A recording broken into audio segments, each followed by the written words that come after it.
Pemirsa, kita ke informasi kematian diplomat muda Kementerian Luar Negeri Arya Daru Pangayunan yang masih menjadi misteri.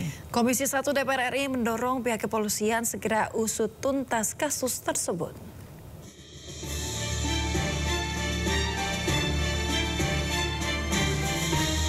Anggota Komisi 1 DPR RI Tubagus Hasanuddin menyebut ada kejanggalan pada kasus kematian diplomat muda Indonesia Arya Daru Pangayunan di kamar kosnya di Jakarta Selasa 8 Juli lalu. Terkait hal itu, dirinya mendorong pihak terkait segera usut tuntas kasus tersebut.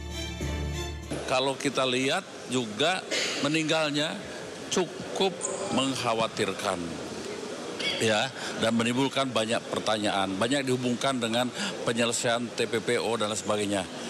Kita sekarang serahkan saja kepada penyidik polisi. Mudah-mudahan dalam waktu dekat itu diketemukan siapa pelaku pembunuhnya dan kemudian kita tahu motifnya apa. Kini polisi masih selidiki setiap detail barang bukti, termasuk jejak sidik jari pada lakban yang melilit bagian kepala korban. Polisi juga menunggu hasil penyelidikan patologis terhadap organ tubuh korban.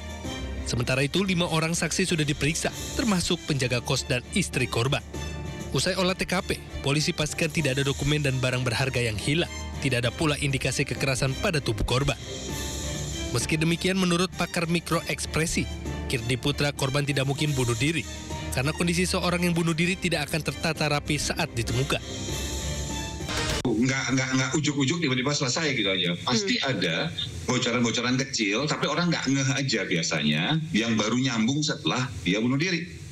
Jadi kalau terlihat dari gerak-geriknya itu, saya tidak bisa melihat bahwa dia ada intensi buat itu. Plus satu lagi, orang bunuh diri itu biasanya pilihannya adalah dia mau cepat atau dia mau tampil tidak terlihat bunuh diri misalnya karena tidak ingin misalnya membuat orang-orang yang ditinggal itu terganggu hidupnya, atau misalnya malu, atau misalnya jadi bahan omongan, jadi kayak kecelakaan misalnya.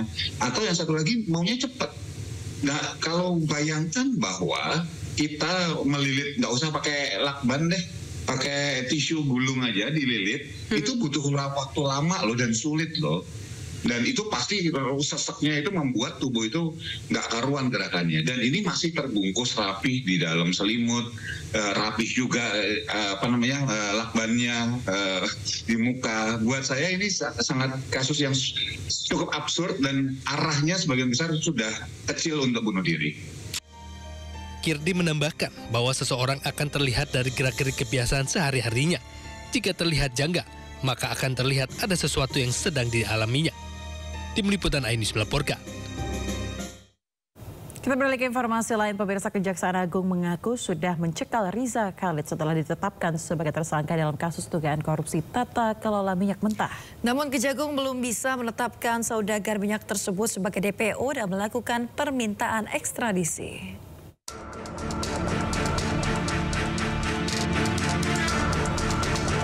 Walaupun Kejagung sudah mengendus keberadaan Riza Khalid dan diduga berada di Singapura, namun setelah 4 hari ditetapkan sebagai tersangka, Kejagung belum juga menetapkan saudagar minyak itu sebagai DPO. Bahkan Kejagung juga belum mengajukan permintaan ekstradisi. Menurut Kepala Pusat Penerangan Hukum Kejagung Harli Siregar, Kejagung terlebih dahulu akan memanggil Riza Khalid sebagai tersangka, dan jika yang bersangkutan mangkir, maka statusnya akan dinaikkan sebagai DPO. Karena statusnya sudah tersangka, maka langkah awal yang harus dilakukan oleh penyidik adalah melakukan pemanggilan terhadap yang bersangkutan. Kalau yang bersangkutan tidak memenuhi panggilan, nah baru dilakukan langkah-langkah hukum selanjutnya. Jadi tidak bisa serta-merta misalnya dinyatakan DPO ya, atau melakukan permintaan ekstradisi ya. Padahal yang bersangkutan dalam status sebagai tersangka belum dipanggil. Sementara itu, menurut pakar hukum pidana Abdul Fikar Hajar, langkah Kejagung dinilai terlambat. Seharusnya Kejagung sudah menetapkan Riza Khalid sebagai tersangka dan mencekalnya sejak anaknya Kerry Ardianto ditetapkan sebagai tersangka dalam kasus yang sama. Kejaksaan terlambat menetapkan Riza Khalid sebagai tersangka ya, dan mencekalnya.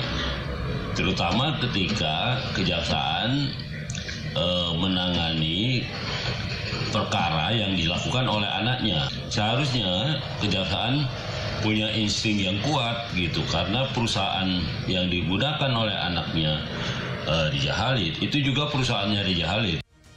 Kami selalu bersama 17 tersangka lainnya. Riza Khalid ditetapkan sebagai tersangka dalam kasus dugaan tindak pidana korupsi dalam tata kelola minyak mentah. Namun hingga kini Kejagung belum bisa menangkap Riza Khalid karena diduga sudah berada di luar negeri. Tim Liputan iNews melaporkan. Ya, Direktur Penyidikan Kejaksaan Agung Abdul Qohar membeberkan 7 penyimpangan yang dilakukan Riza Khalid CS dalam perkara tata kelola minyak mentah. 7 penyimpangan tersebut adalah sebagai berikut. Pemirsa, pertama adalah penyimpangan dalam perencanaan dan juga pengadaan ekspor minyak mentah. Yang kedua adalah penyimpangan dalam perencanaan dan juga pengadaan impor minyak mentah. Kemudian yang ketiga, pemirsa, adalah penyimpangan dalam perencanaan dan juga pengadaan impor BBM. Selanjutnya yang keempat adalah penyimpangan dalam sewa kapal. Kemudian kelima, penyimpangan dalam sewa terminal BBM PT OTM. Keenam, penyimpangan dalam pemberian kompensasi produk Pertalite.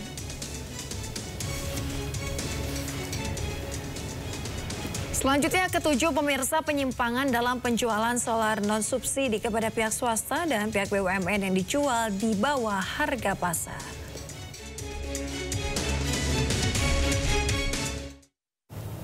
Ya, lalu siapa sebenarnya sosok mafia migas Riza Khalid? Pemirsa, berikut kita simak. Ya, pemirsa, Muhammad Riza Khalid atau yang dikenal sebagai Riza Khalid lahir pada tahun 1960. Riza memiliki 2 orang anak, salah seorang putranya bernama Muhammad Keri Adrianto yang lebih dulu menjadi tersangka dalam kasus minyak. Berkat dominasinya dalam impor minyak, Riza mendapat julukan The Gasoline Godfather. Ya, sebagai seorang pengusaha, Riza memiliki sejumlah bisnis di berbagai sektor. Mulai dari retail mode, perkebunan kelapa sawit, industri minuman hingga perdagangan minyak bumi.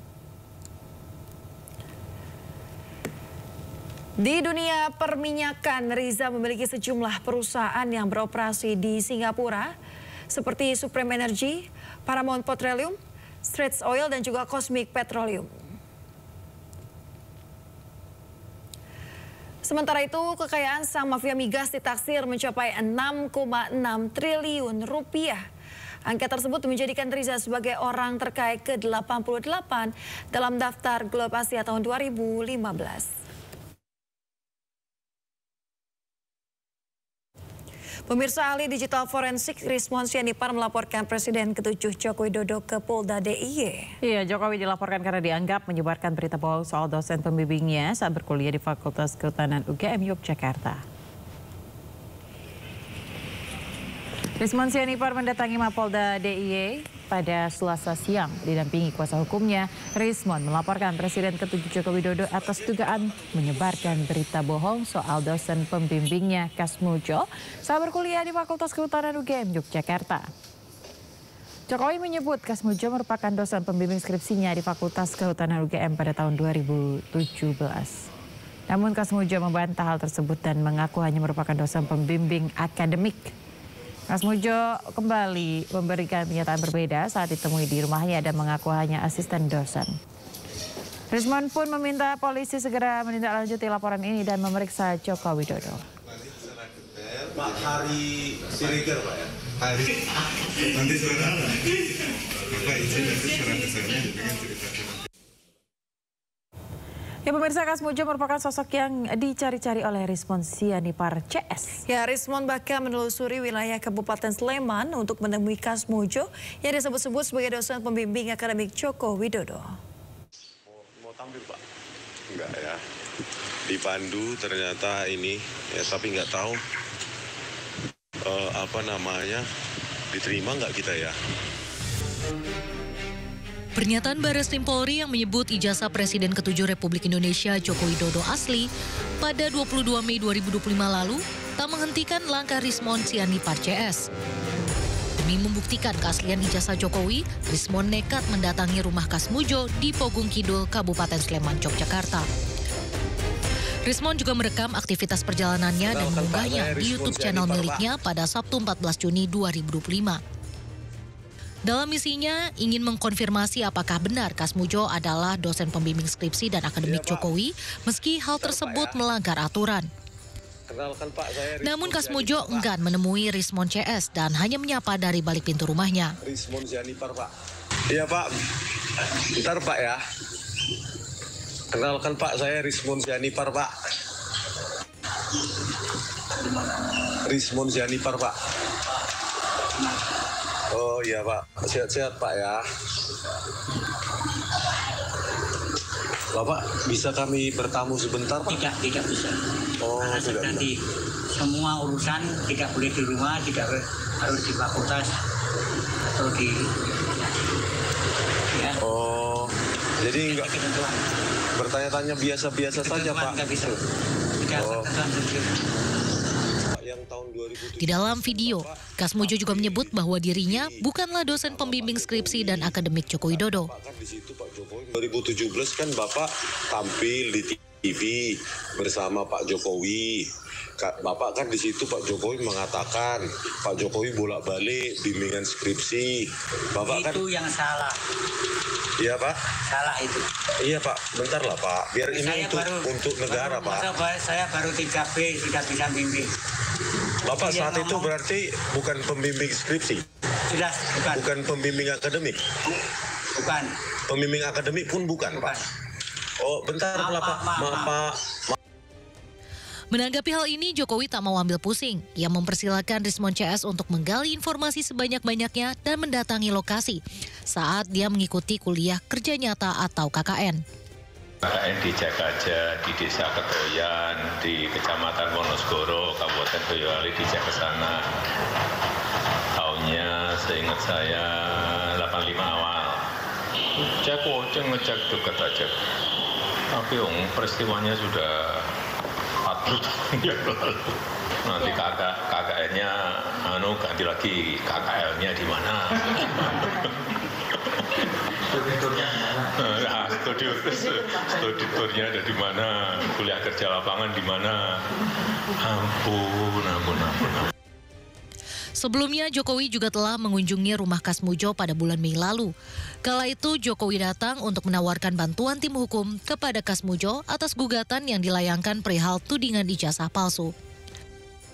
Tim Liputan iNews melaporkan.